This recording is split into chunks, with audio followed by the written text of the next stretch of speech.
बिस्मिल्लाहिर्रहमानिर्रहीम, अस्सलाम वालेकुम। नूरुल आपकी खिदमत में हाजिर है। इलेक्शन का शोर है, तारीख अनाउंस हो गई है, पार्टियां एक्टिव हो गई हैं, लेकिन पीटीआई की मुश्किलात हैं कि बढ़ती जा रही हैं। बैलेट पेपर पे शायद बल्ले का निशान भी उड़ जाए, वो भी नहीं आ सकेगा। लोग फिर गिरफ्तार हो रहे हैं। सदर आरिफ अलवी के साथ तो जो होना है सो होना है। फवाद चौधरी के सर पर फिर काला कपड़ा डल गया है, उन्हें छुपा के, मुंह छुपा के लाया जा रहा है। असद कैसर की गिरफ्तारी में किसने किरदार अदा किया, और शुमाली पंजाब का पीटीआई का सदर शुमाली इलाका जात से होता हुआ कहाँ तक चला गया था, ये सारी बातें मैं आपके साथ डिस्कस करूँगा। लेकिन सबसे पहले आपको बताऊँ कि जलसे नहीं हो सकेंगे, पीटीआई के जलसे कम से कम नहीं हो सकेंगे। अच्छा, लेवल प्लेइंग फील्ड की बात होती है। ज़ाहिर है जब इलेक्शन होना है तो जलसे भी होने हैं, जुलूस भी निकलने हैं, रैलियां भी होनी है, इंतखाबी कैंपेन चलनी है, खिताबात भी होने हैं, कॉर्नर मीटिंग्स भी होनी है। लेकिन सारी चीज़ों में नज़र ये आ रहा है कि पीटीआई को शायद ये चांस ना मिले। इससे पहले भी एक दो मरतबा हम देख चुके हैं, और ताज़ा तरीन तो कल जो मानसहरा में जलसा होना था, हाई कोर्ट की इजाज़त के बाद उन्हें उसकी इजाज़त मिली। हाई कोर्ट ने अप्रूवल दी कि ठीक है वो कर सकते हैं, सियासी सरगर्मियाँ अपनी जारी रख सकते हैं बतौर पार्टी। ज़ाहिर है उनकी पार्टी के तौर पे हो तो सकता है, लेकिन आखिरी वक्त में डीसी मानसहरा ने वो इजाज़तनामा कैंसिल कर दिया। और ज़ाहिर है सिक्योरिटी की बुनियाद पर कि सिक्योरिटी थ्रेट्स हैं, और वैसे भी दफ़ा 144 नाफिज कर दी गई है। सिक्योरिटी थ्रेट्स अपनी जगह पर, मसला तो है, पॉलिटिकल इश्यूज़ अपनी जगह, लेकिन परसों जो कुछ हुआ केपी में, जिस तरह से अटैक्स हो रहे थे फोर्सेस पर, पुलिस वालों पर, वो एक खौफनाक सूरत हाल थी। फिर कल अर्ली मॉर्निंग जो हुआ, मतलब मिडनाइट और अर्ली मॉर्निंग में कह लें, मियाँ वाली में एयर बेस पर जो हमला, वो भी इंतहाई खौफनाक था। तो ये सारे जो मुसलसल अटैक्स हो रहे हैं जिसमें इंसानी कीमती इंसानी जानें ज़ाया हुई हैं, ज़ाहिर है उसकी इम्पोर्टेंस अपनी जगह है, उसकी बुनियाद पर ये इश्यूज़ भी आएंगे। लेकिन पीटीआई का तो मामला ही और है ना। मुझे तो लगता है कि शायद उनके लिए जो हम पहले बात सुनते आ रहे हैं, जिसमें वज़ीर-ए-आज़म साहब ने भी कहा और दीगर ज़राए से भी बात आती है कि पीटीआई पर ज़ाहिर है पाबंदी तो कोई नहीं, तो इसलिए वो इलेक्शन में हिस्सा ले सकते हैं, चीफ इलेक्शन कमीशनर ने भी कहा। लेकिन वहीं पर एक मसला खड़ा भी हो सकता है, पीटीआई ने अपने इंट्रा पार्टी इलेक्शंस नहीं कराए जो कि कराने ज़रूरी थे। अच्छा, अब उन्हें मसला यह है कि इंट्रा पार्टी इलेक्शन कराएं तो चेयरमैन किसको बनाएं। अगर चेयरमैन इमरान खान साहब को बनाते हैं तो वो उनकी नाअहली सामने आ जाएगी। अभी तक वो नाअहली तो अपनी जगह मौजूद है, और दीगर केसेस में हैं। तो क्या इमरान खान के बगैर किसी और को पार्टी चेयरमैन डिक्लेयर किया जा सकता है फॉर्मली, ऑफिशियली पार्टी की तरफ से? अगर इस तरह से कर दिया जाए तो कारकुन बददिल होंगे, और वोटिंग में मसला आएगा कि वो लोग उतने वोट डालने के लिए ना आए इमरान खान साहब की गैर मौजूदगी में। ज़ाहिर है उनसे इख्तलाफात अपनी जगह बहुत से हो सकते हैं, उनके दीगर मसाइल हो सकते हैं, लेकिन इमरान खान एक इंतहाई पॉपुलर लीडर है, और अपनी पार्टी में तो ज़ाहिर है उनसे ज़्यादा पॉपुलर कोई है ही नहीं। उनकी पार्टी में कोई भी शख्स, कोई भी, मतलब जब मैं कोई भी का मतलब है तो कोई भी, वो फवाद चौधरी साहब हों, वो शाह महमूद कुरैशी साहब हों, इवन उनकी कोई अहलिया, उनकी बहनें, कोई भी शख्स अगर इमरान खान से इख्तलाफ कर ले तो पार्टी वर्कर्स ने फिर उसके साथ नहीं होना, ये गारंटेड बात है। और गलत तरीन चीज़ पे जो कि साबित हो, सामने नज़र आ रही हो कि इमरान खान ने ये गलत कर दिया है, और उसके बाद कुछ लोग उनसे इख्तलाफ करें, तब भी पीटीआई का जो वर्कर है, जो इमरान खान का जो फ़ैन है, वो सिर्फ इमरान खान का फ़ैन है, वो इमरान खान की पर्सनैलिटी का फ़ैन है। उन्हें इस बात से कोई कंसर्न नहीं है कि पॉलिटिकल पार्टी का नाम क्या है, उसका एजेंडा क्या है, उसका मंशूर क्या है, उसका जनरल सेक्रेटरी कौन है, उसका वाइस चेयरमैन कौन है, वो किस हल्के से इलेक्शन लड़ना है, वो कहाँ पर हुकूमत बनानी है, किसी चीज़ से उनका कोई ताल्लुक नहीं है। वो फॉलोअर्स हैं इमरान खान के प्योरली, और इमरान खान जब आउट हो जाएंगे तो फिर क्या होगा? तो ये ख़तरा अपनी जगह मौजूद है कि अगर इस केस को किसी स्टेज पर इलेक्शन कमीशन में उठाया जाए तो कम अज़ कम उनका इंतखाबी निशान जो है, बल्ला, वो गायब हो जाएगा उससे, बैलेट पेपर से। उन्हें इंतखाबी निशान नहीं अलॉट होगा, और बैलेट पेपर पर इंतखाबी निशान बल्ला नहीं होगा। तो फिर दूसरी पार्टियां तो खुश हो जाएंगी वैसे कि बल्ले का निशान ही ना हो। अच्छा, फिर ढूंढते फिरें उनके हामी, मसलन असद उमर साहब इलेक्शन लड़ना चाहते हैं, लड़ लें, वो किससे उस पर लड़ेंगे? हो सकता है उनका इंतखाबी निशान जो है वो हो कबूतर हो, या कोई सितारा हो, ठीक है, या लाटू हो, कोई भी ऐसी चीज़ हो सकती है ना, बिल्कुल डिफरेंट सा एक रैंडम उस पर मैं बात कर रहा हूँ, क्योंकि मखसूस निशानात तो पार्टियों को मिले हुए हैं, जो बड़े बड़े अहम नाम लफ्ज़ जो हम या इंतखाबी निशान हो सकते हैं वो तो पॉलिटिकल पार्टीज़ को ऑलरेडी अलॉटेड है। तो फिर पीटीआई का इंतखाबी निशान अगर गायब हो गया तो पीटीआई की पोजीशन कुछ भी नहीं होगी, इंतहाई मुश्किल में होंगे। मुश्किल में तो वो वैसे ही हैं। आप ये देखें कि सदाकत अब्बासी साहब ने जो इंटरव्यू दिया है जरगा में, वो बड़ा ही जी, उन्होंने कहा जी मैं तो अब सियासत ही मैंने छोड़ दिया। और वो कहाँ गए थे? वो कहा मैं तो शुमाली पंजाब का सदर था, शुमाली इलाके की सैर करने गया और उसके बाद वहाँ से ऐसी जगह चला गया जहाँ मैं किसी से रब्ता नहीं कर सकता था।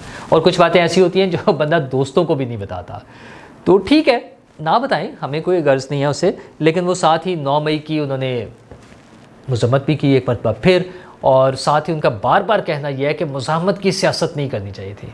अच्छा, वैसे मुझे समझ नहीं आती मुज़ाहमत की सियासत को क्यों इतना मनफी वो उन्होंने कर दिया है कि वो इस्लामाबाद में जाके तोड़ फोड़ करना, दरख्तों को आग लगाना, बिल्डिंगों को आग लगाना, गाड़ियाँ को तोड़ देना, पुलिस वालों को मारना, बनी गाला में पुलिस अगर वारंट लेकर गिरफ्तार करने आ जाए तो उन पे पेट्रोल बम फेंकना, पुलिस वालों पे लाठी चार्ज करना, पुलिस वालों पे पथराव करना, ये मुज़ाहमत है?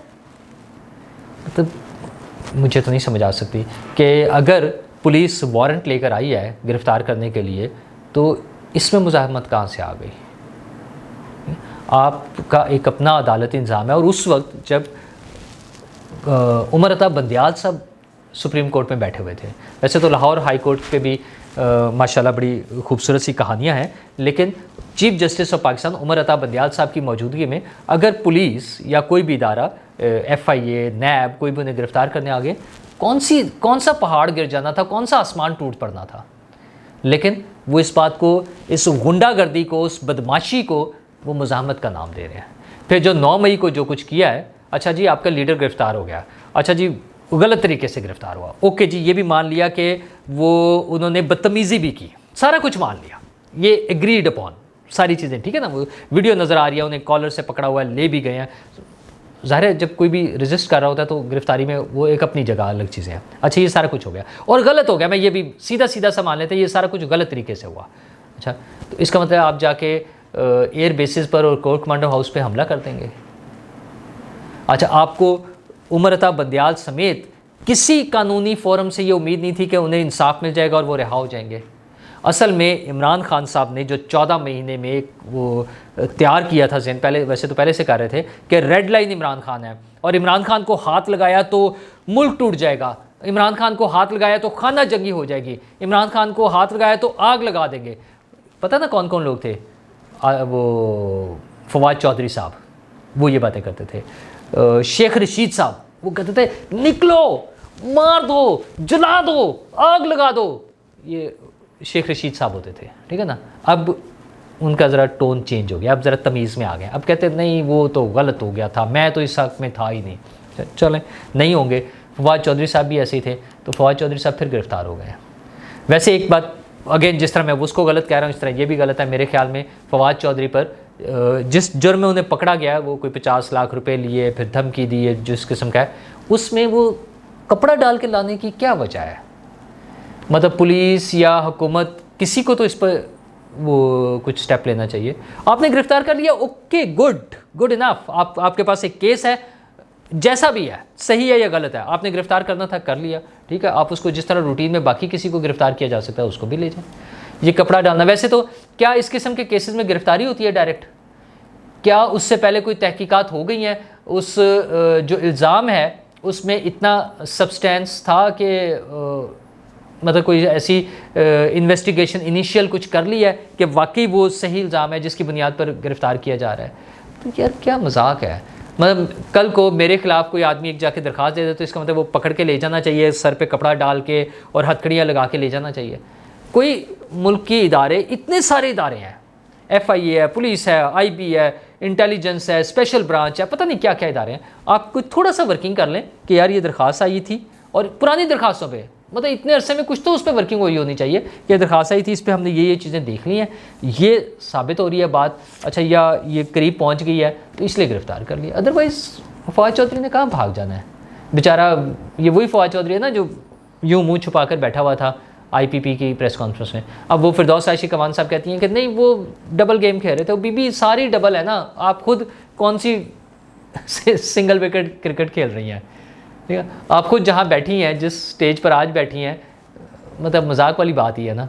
लेकिन चले बारह वो भी कर रहे हैं। दूसरी तरफ वो असद कैसर साहब की गिरफ़्तारी के हवाले से बात हो रही है, तो उनके वकील जो हैं, जो PTI के तर्जमान भी हैं, शुएब शाहीन साहब, उन्होंने बताया कि असद कैसर की गिरफ़्तारी जो है परवेज़ खटक की वजह से हुई है, क्योंकि परवेज़ खटक के एक किसी ओपोनेंट को उन्होंने शामिल करा दिया था PTI में। क्या मजाक है यार, ठीक है। ये बिल्कुल ऐसे ही है जैसे शेख रशीद साहब ने बताया है कि मेरी गिरफ़्तारी जो है या मुझे जो ले गए थे वो पिंडी की पुलिस थी, RPO पिंडी जो है वो ज़िम्मेदार है। और फिर शेख रशीद साहब ने उन्हें माफ़ भी कर दिया। तो अच्छा, दूसरी तरफ कहते हैं मैं चिल्ला काटने गया हुआ था। तो शेख साहब, चिल्ला काटना अलग है, पुलिस की गिरफ़्तारी अलग है। तो ये परवेज़ खटक साहब अगर गिरफ़्तार करवा सकते हैं तो फिर PTI को तैयार रहना चाहिए कि KP उनके हाथ से निकल गया। फिर तो KP सारा परवेज़ खटक साहब के हाथ में होना चाहिए ना। अगर वो इतने स्ट्रॉन्ग हैं कि असद कैसर साहब को उन्होंने गिरफ़्तार करा दिया और किसी को पता ही नहीं चला, शुएब शाहीन साहब ने चले ये निकाल लिया है खबर, तो फिर इनके लिए मुश्किल होगी, फिर KP भी इनके हाथ में नहीं रहेगा। तो पॉलिटिकल हालात PTI के लिए इंतहाई दगरगूं हैं, जिसको कहते हैं ना ख़तरनाक हालात है, क्योंकि इलेक्शन की डेट अनाउंस हो गई है। इलेक्शन होने या नहीं होने मुझे नहीं पता, ठीक है। मैं कुछ कहूँगा तो फिर अब वो चीफ जस्टिस साहब ने वैसी पाबंदी लगा दी है। उन्होंने कहा सिर्फ अपने करीबी महफिल में, अपने दोस्तों की महफिल में, जो हम अक्सर करते हैं, और अपनी बेगम से बात कर सकते हैं, तो उसको भी मैं बता दूंगा, तो आपको नहीं बता सकता। लेकिन लगता ये है जिस तरह से सारी चीज़ें अब इकट्ठी होकर आ रही हैं कि शायद इलेक्शन होने जा रहे हैं और PTI के लिए मुश्किल वक्त है। सियासी जमातों को मिल बैठकर फैसला करना होगा। मैं कोई ऐसी चीज़ नहीं चाहता कि मैं बिल्कुल, मेरा मतलब ये नहीं कि इमरान खान साहब को लाके मैदान में खड़ा कर दें। जिन जिन के ख़िलाफ़ इमरान खान साहब समेत जो केसेस हैं वो उन्हें भुगतने चाहिए। जेन्युइन केसेस जो हैं वो उन्हें आइनी कानूनी तरीके के मुताबिक भुगतने चाहिए, ठीक है। उसके लिए वो इलेक्शन से बाहर होते हैं, वो जेलों में रहते हैं, उन्हें नाअहल किया जाता है, उन्हें सजाएं दी जाती है, वो सब कुछ होना चाहिए, लीगल प्रोसेस। लेकिन बाकी जो प्रोसेस है वो ज़रा बेहतर तरीके से चलना चाहिए। आज जो पॉलिटिकल पार्टीज़ आज़ादी महसूस कर रही हैं, अगर वो कुछ पार्टीज़ को या किसी एक पार्टी को आज पाबंदी में रखेंगी तो कल उनकी भी बारी आ सकती है। हमें ये चीज़ें कहीं ना कहीं से तो ठीक करनी है ना। वो पीपल्स पार्टी और नून लीग पे सबसे ज़्यादा जिम्मेदारी है। उन्होंने 2-2, 3-3, 4-4 दफ़ा ये भुगत लिया है। वो रियासती जबर, जुल्म, पाबंदियाँ वो सारी भुगती हैं। तो आज उन्हें हिम्मत करके चीज़ों को ठीक करना चाहिए, ताकि कल को जब उनकी बारी आए तो फिर चीज़ें ठीक मिलें और हमारा मुल्क एक पुरअमन माशरे के तौर पे, एक पुरअमन मुल्क के तौर पे तरक्की के रास्ते पर आगे चल सके। शुक्रिया।